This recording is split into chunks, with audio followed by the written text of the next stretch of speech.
Turning now to Tucker Carlson's interview with Joe Kent. So first, we're going to start here with some news at the top. Let's put it up here. Breaking from Semaphore last night. Joe Kent is now under FBI investigation for allegedly leaking classified information. I'm told the investigation predates his departure. I'm sure it does. I'm sure that it does. You called that one immediately. Somebody actually tweeted out a clip of our segment at the time. I think we recorded it 8 minutes after he resigned, and I was like, they're going to indict him. And I know the playbook. You know why? Because it happened to Dan Caldwell. And what happened with Dan Caldwell? They accused him of being a leaker. He was fired. They drug his name through the mud. And just yesterday, it was announced that he's been completely cleared of all wrongdoing, and that the ODNI polygraphed and has restated his security clearance. He'll be allowed back into the government. Incredible. So just so you're all aware about the last time they said somebody with some anti-war sympathies and accused him of being a leaker. This is obviously complete bullshit. FBI, Keystone Cash, and all of these other people claiming that this is some,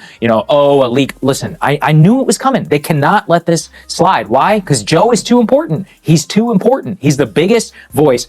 Historically, no sub-cabinet official, remember, Senate confirmed, has ever resigned in protest over a war, like not in Vietnam, not in Iraq. I mean, this is Daniel Ellsberg level of coming out and the courage to do so. I mean, look, no hate to Ellsberg, who I love, but he waited until the 1970s to come out. We're talking about in the mix. Yeah. Said this is a nightmare, a disaster, and I cannot in good conscience. It reminds me of some of like the Watergate resignations, like that kind of parallel. I mean, I don't believe this administration, and I think you're probably right that the allegations are complete bullshit that he was a leaker. If he did leak, though, I wouldn't blame him. I mean, he was banging his head against the wall, watching according to, what he said and what Marco Rubio and others have basically confirmed, that watching the Israelis come in and lie to the president about what an imminent threat Iran is, blah, blah, blah. There was, according to Kent, and we'll play these clips for you in a moment, there was a lot of debate leading up to the 12-day war. Leading up to this one, anyone who would have been a dissenting voice was just completely and utterly shut out.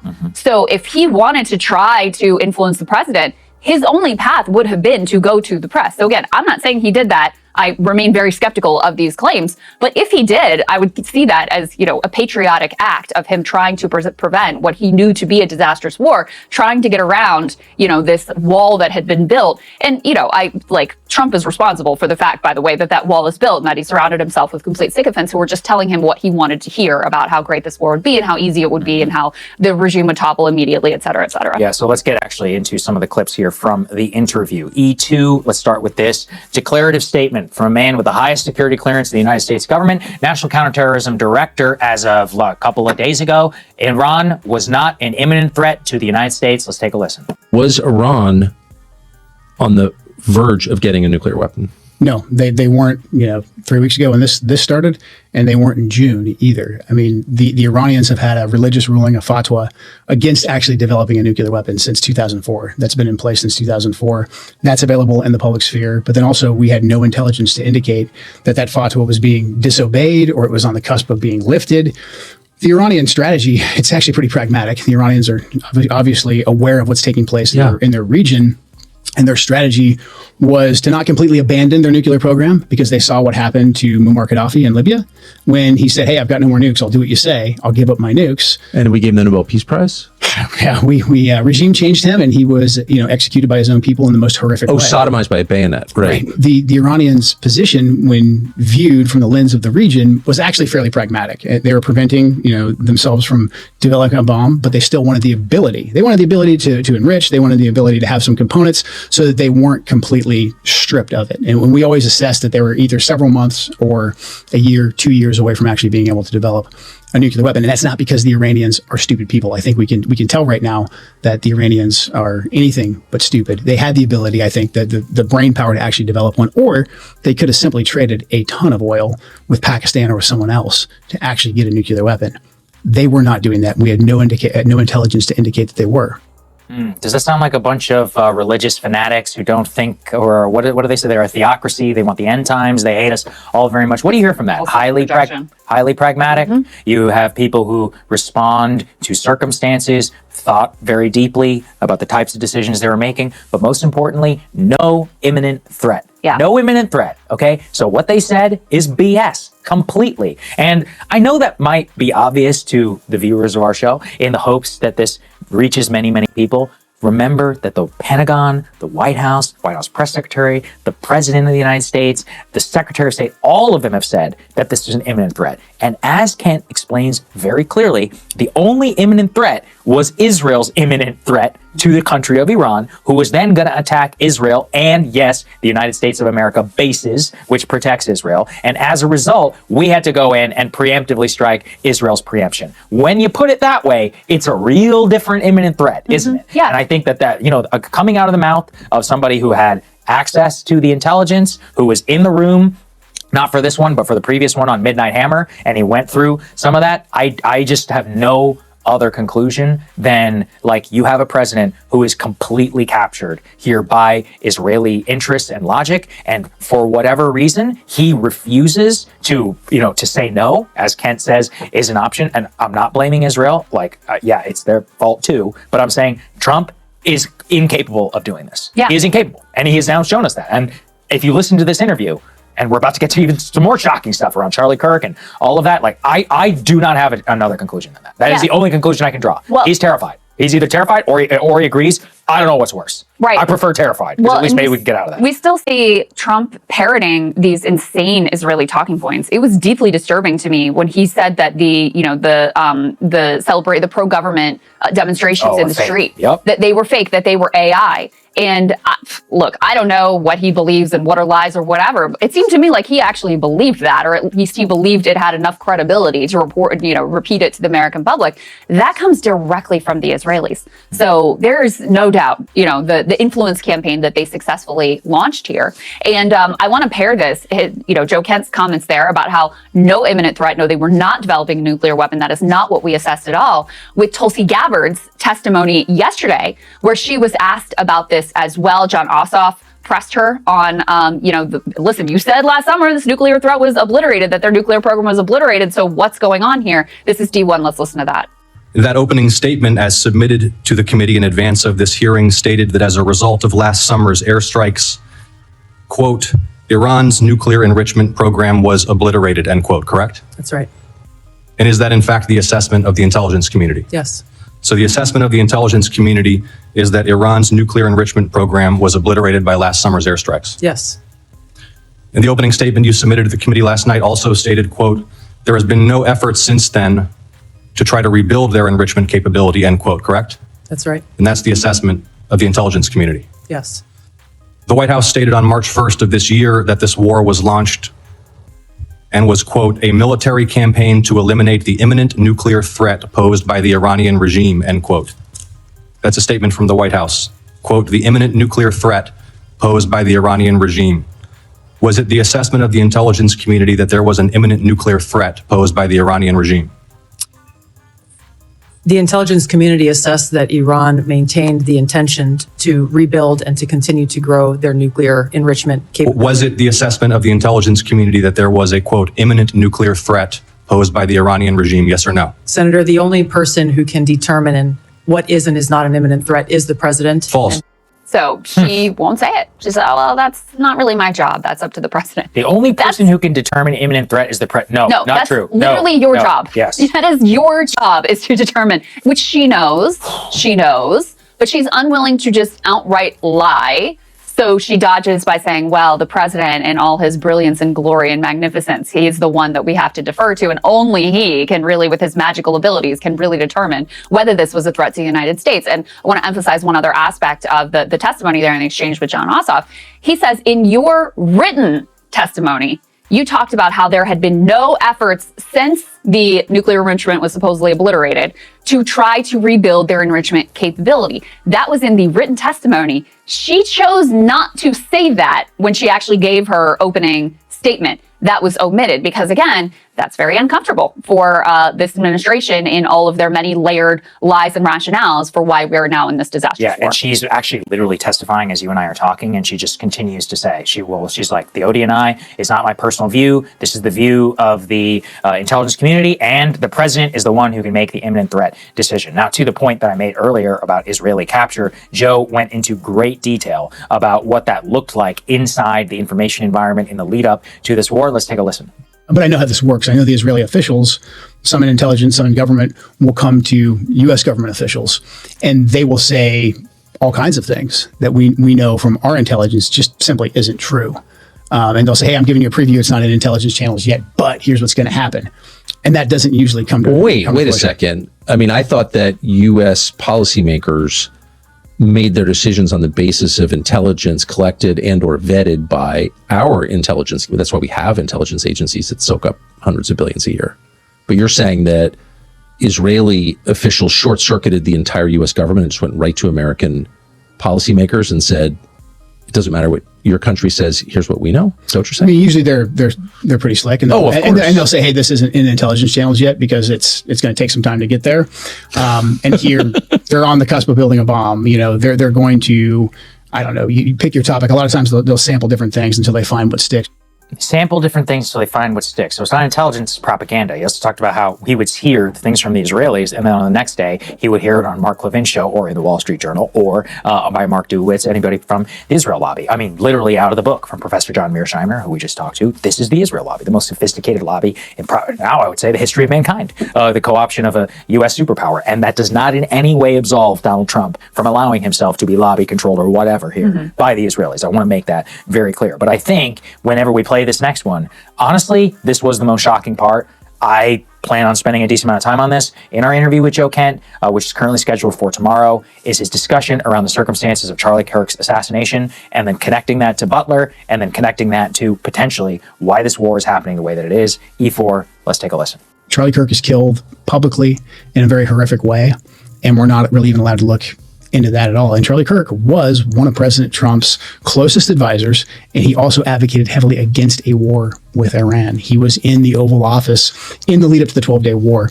I wasn't particularly close with Charlie. He was very gracious to me when I was running for Congress, very, very supportive.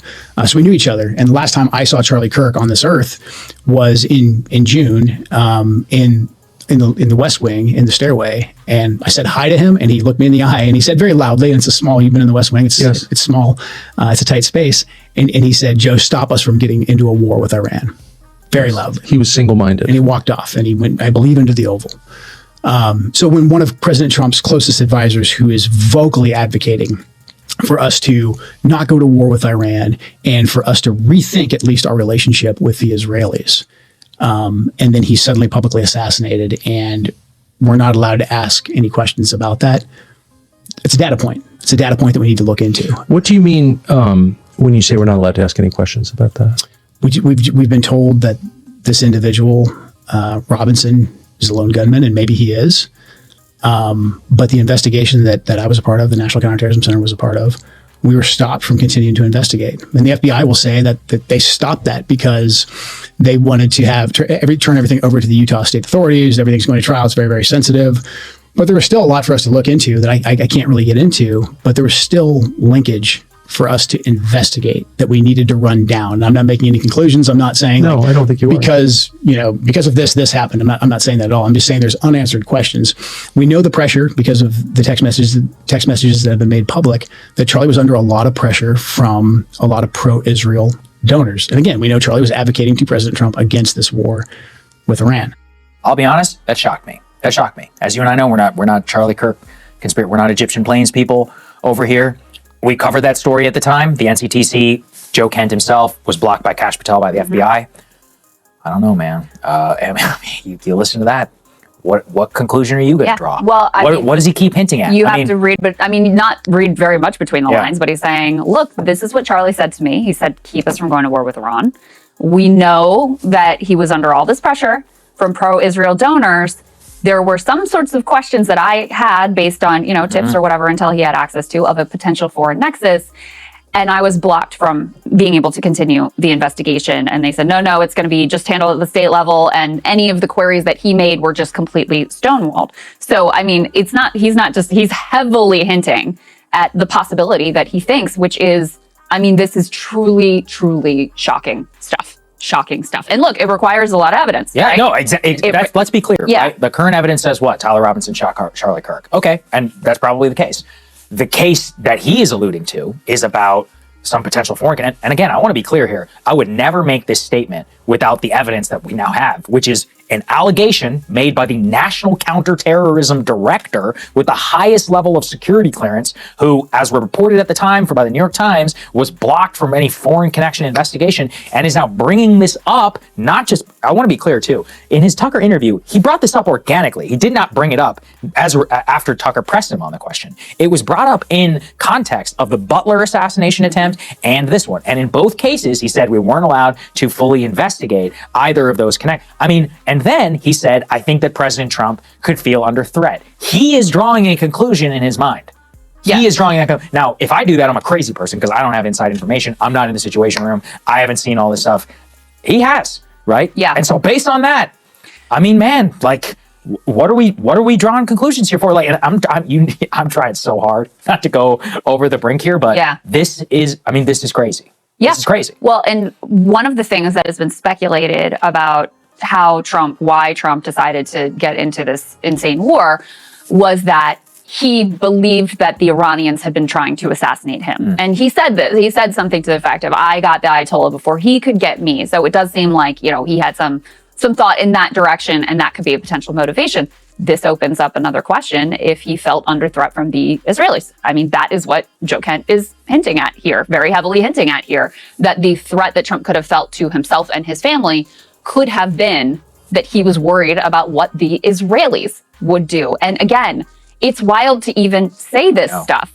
But when you have someone who was at this high level of government with access to information that he had, who is suggesting this, you have to take it seriously. There were a number of other things that he said that were extremely interesting. He talked a lot about how there were people who were posting things online who seemed to have foreknowledge of the plot against Charlie and the ultimate murder of Charlie, and that was something he wanted to pursue that also was not allowed to be pursued. So that was very interesting. He also made this comment about how one tactic of the government is that they will stop providing any information to the public about something that the public is obviously very interested in and about which there should be more information. The Butler assassination being one example, Charlie Kirk's assassination being another example. And he said this will be done intentionally so that you get a lot of really crazy conspiracy theories, the Egyptian planes and the French foreign league, whatever, like all that stuff. And then it sort of discredits other avenues that you might pursue outside of the official narrative, because then you look like, all right, well, the official narrative seems more credible than whatever these crazy people are on about over here. So he identifies that as a tactic in connection with these two events in particular, Butler and then Charlie Kirk's assassination. And the Butler thing is legitimately wild because here you have, the guy who they tried to was, almost killed in Butler, Pennsylvania. You would think that there would be a fulsome look, okay, who is this guy and where did he come from? What were his motivations?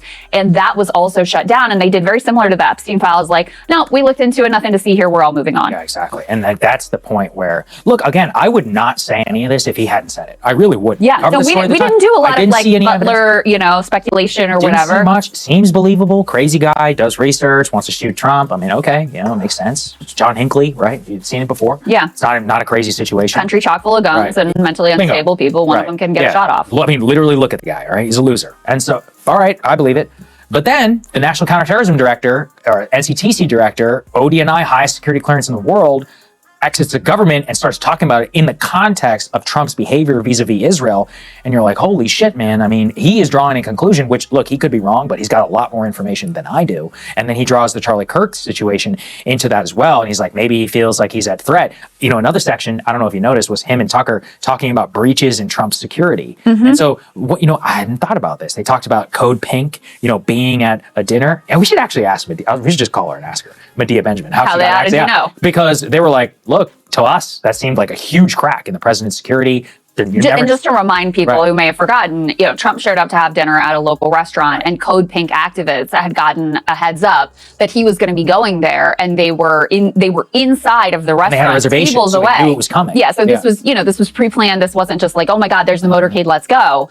This was a pre-planned protest, which is their right to do. But for the president's security, how that obviously raises crazy questions about how did they get access to this information. And then he mentioned another time when there was someone who was apparently just like a fan, but who wanted a handshake and was able to get to anticipate where Trump was going to be and be able to get right at him to get this handshake. Well, it's a supporter, so no, there's no harm that was done. But again, this is a massive security breach. So he intentionally raises those two things as like, what is going on I'm looking there? at this now. This is from 2015. NYPD suspends detective who snuck into the Ryder Cup pretending to be on Trump's security detail. I'll be honest. I mean, both of these are crazy. I was part of the White House press corps, and I had to go to restaurants when Trump would go dine. We didn't even know where he was going. They just said Trump is on his way to a restaurant. We're like, okay. I mean, we could assume. We thought usually it's the Trump Steakhouse, so that's what we would think, but we didn't know. So I was literally in the van behind the motorcade, and I didn't know where I was going. For context. So how do other people know where he's going? Who tipped him off? I guess what they're saying is that in all of these, they're pointing to various different like warnings. And look, I get it. This sounds like something out of a novel, like some Tom Clancy level nonsense, but he seems to believe it's real.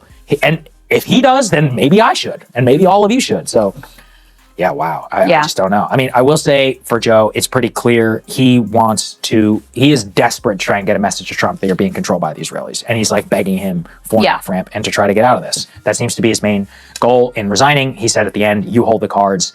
But I do think it's like a desperate cry for help at the end. That letter saying at the end, you have the cards. He's trying to like shake it. He's like, you have the cards. Like you're in control. Yeah. That's scary. Yeah. Well, and the last thing I'll say about it is, I raised this immediately, and I said something similar about Tucker. Like, I understand. First of all, I just want to say I really appreciate that. I think it takes a lot of courage to resign and to speak out in this way. And his life is about to be upended if it's not already. Saagar immediately called it, and sure enough, he's under investigation, threatened with indictment. They're going to do what they can to destroy this man. I don't think there's any doubt about that. And so we should all be grateful to him for coming forward and, making his concerns known.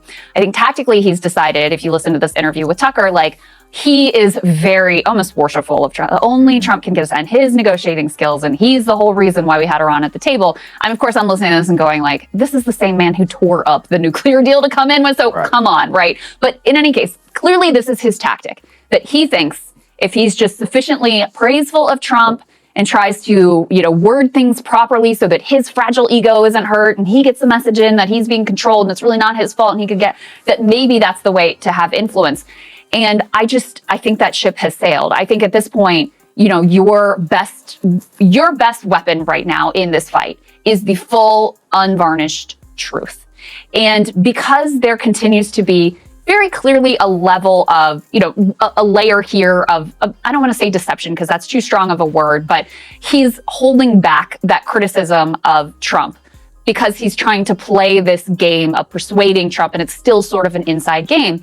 It does take some away from the power of his testimony, because if he's sort of choosing his words and being, not fully forthcoming in that regard, then of course it naturally raises questions for people. Okay, well, if you're not being totally upfront about the guy who actually got us into this war, then how can we trust that you're being truly upfront about these other extraordinary claims that you're making in this interview? So that would be my view is, I understand you're trying to preserve Trump's ego so that maybe he'll hear this message.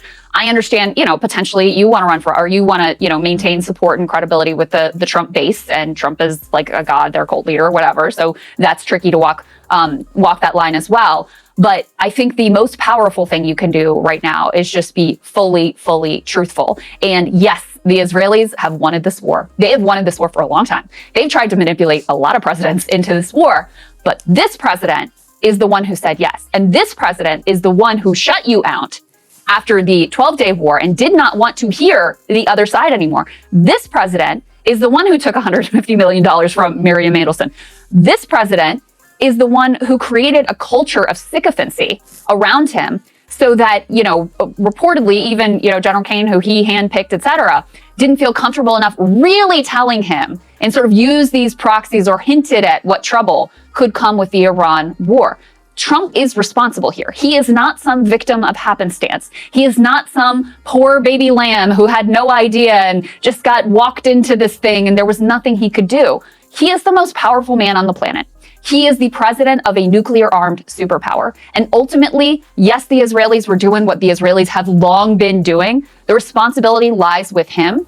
And I think that until there's full candor on that point, it will somewhat diminish the power of the rest of the testimony here, which is so vitally important as we face down what exactly this war is going That's to mean. fair. We'll see. I'll definitely ask him about some of this. As I said, currently scheduled to interview him tomorrow. And premium subscribers, you can submit some questions, and we'll maybe pick a few of them to ask Joe Kent. Again, it's tentative. Who knows? He literally could be indicted by the Trump administration, hit with a gag order. But for now, that's the current plan. Okay, we've got Robert Pape standing by. Professor Pape, let's get to it.